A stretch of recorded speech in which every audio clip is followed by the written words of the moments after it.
അടിസ്ഥാന സൗകര്യ പരിമിതിയിൽ ബുദ്ധിമുട്ടുന്ന പുനലൂർ റെയിൽവേ സ്റ്റേഷനിലെ 2-ാം നമ്പർ പ്ലാറ്റ്ഫോമിൻ്റെ വശങ്ങളിലായുള്ള കാടുകൾ യാത്രക്കാർക്ക് ബുദ്ധിമുട്ട് സൃഷ്ടിക്കുന്നു.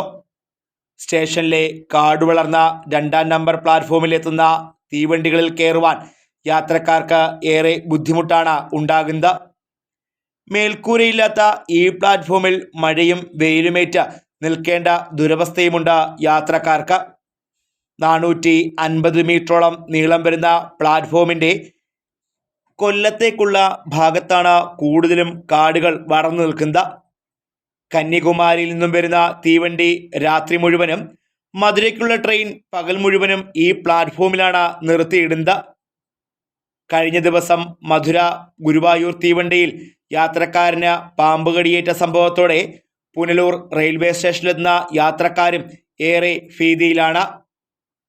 ഇതിനു പുറമെ സ്റ്റേഷനിൽ ആകെയുള്ള 2 പ്ലാറ്റ്ഫോമുകളിൽ 1-ാം നമ്പർ പ്ലാറ്റ്ഫോമിന് മാത്രമേ ഏതാണ്ട് പൂർണ്ണമായും മേൽക്കൂരയുള്ളൂ.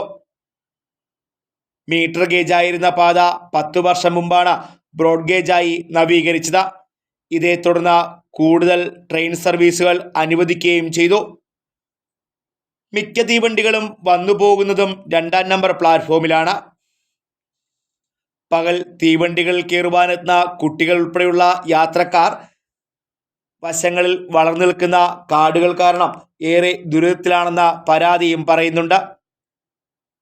തീവണ്ടി യാത്രക്കാരന് പാമ്പ് കടിയേറ്റ സംഭവത്തിൻ്റെ പശ്ചാത്തലത്തിൽ പുനലൂർ റെയിൽവേ സ്റ്റേഷനിലെ 2-ാം നമ്പർ പ്ലാറ്റ്ഫോമിൽ വളർന്നു നിൽക്കുന്ന കാടുകൾ അടിയന്തരമായി നീക്കം ചെയ്യണമെന്ന് റെയിൽവേ പാസഞ്ചേഴ്സ് അസോസിയേഷനും ആവശ്യപ്പെടുന്നു. Fox TV news bureau, Punalur.